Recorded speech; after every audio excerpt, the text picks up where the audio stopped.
You're Only Old Once by Dr. Seuss. One day you will read in the National Geographic of a faraway land with no smelly bad traffic.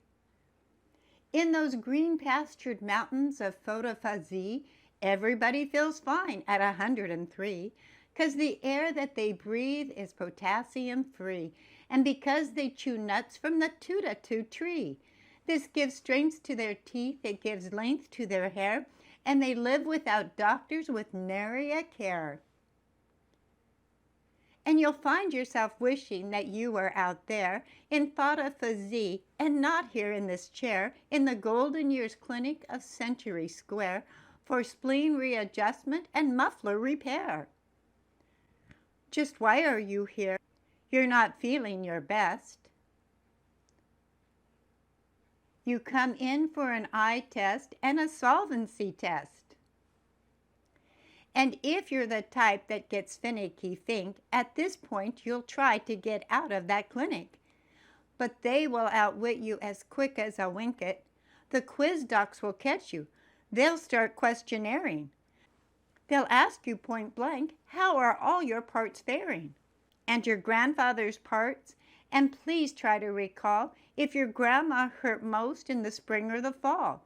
Did your cousins have dreadful wild nightmares at night? Did they suffer such ailments as bus driver's blight, chimney sweep stupor, or prune picker's plight? And describe the main cause of your uncle's collapse? Too much alphabet soup, or martinis perhaps? The next thing you know when you've finished that test is somehow you've lost both your necktie and vest, and the ogler is ogling your stomach and chest.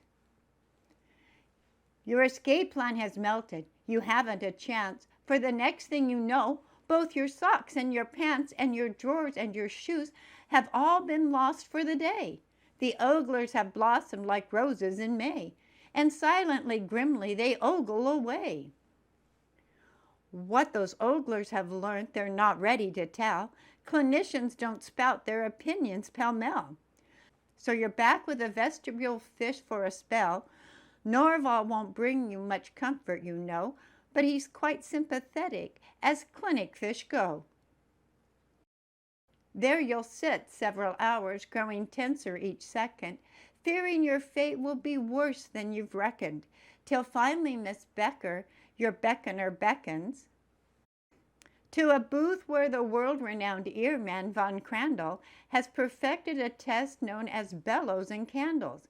If the wind from the bellow can't blow out the flame, you failed, and you're going to be sorry you came. You'll be told that your hearing's so murky and muddy, your case calls for special intensified study. They'll test you with noises from far and from near, and you'll get a black mark for the ones you can't hear. Then they'll say, my dear fellow, you're deafer than most, but there's hope, since you're not quite as deaf as a post. We'll study your symptoms, we'll give you a call. In the meantime, go back and sit down in the hall. So you'll find yourself talking to Norval once more, and Norval will think you're a bit of a bore, because Norval has heard the same stories before. To the fish you'll become a plain pain in the neck, while you wait once again for Miss Becker to beck. But Miss Becker won't come. With great swish and great swank, a wheelchair will come. You've gained status and rank, and Weldon the wheeler will say with great pride, you have qualified, sir. You're now certified as a VIP case. You're entitled to ride. Through thin and through thick, I'll be at your backside. Dear Weldon will show you great sights as you go. Right now you are riding down Stethoscope Row. And I know that, like all top patients, you're hoping to get yourself steth'd with some fine first-class scoping. So I'm sure you'll be simply delighted to hear that in the Internal Organs Olympics last year, Dr. Schmidt, Smoot, Sinatra, Sylvester, and Fonz won 15 gold medals, 9 silver, 6 bronze. For the moment, however, we'll bypass this bunch. There is plenty of time to see them after lunch. You must see Dr. Pollen, our allergy whiz. You know every sniffle and itch that there is. Dr. Pollen will find, as he works on your case, if the face powder is wrong on your stepsister's face. He will check your reaction to thumbtacks and glue, catcher's mitt, leaf mold, and cardigans too, and nasturtiums and marble cake, white and blue chalk, artichoke, coals, and feathers and hawks. Also corn on the cob, also buffalo grease, and how you react when you're stared at by geese. He'll take copious notes, then I'll hazard to guess that he'll send you downstairs to see Dr. Van Ness. Van Ness has enjoyed a high rate of success in his pioneer work in the study of stress. So you can be sure he will stress you a trifle, then he'll send you around to see Dr. Von Eiffel.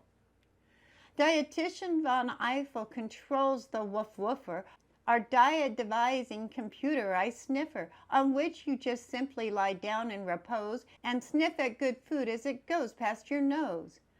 From caviar souffle to caribou roast, from premium patties to turpentine toast, he'll find out by sniff scan the foods you like most. And when that guy finds out what you like, you can bet it won't be on your diet. From here on, forget it. Then into the new wing, we'll see Dr. Spreckles, who does the 3 F's, footsies, fungus, and freckles.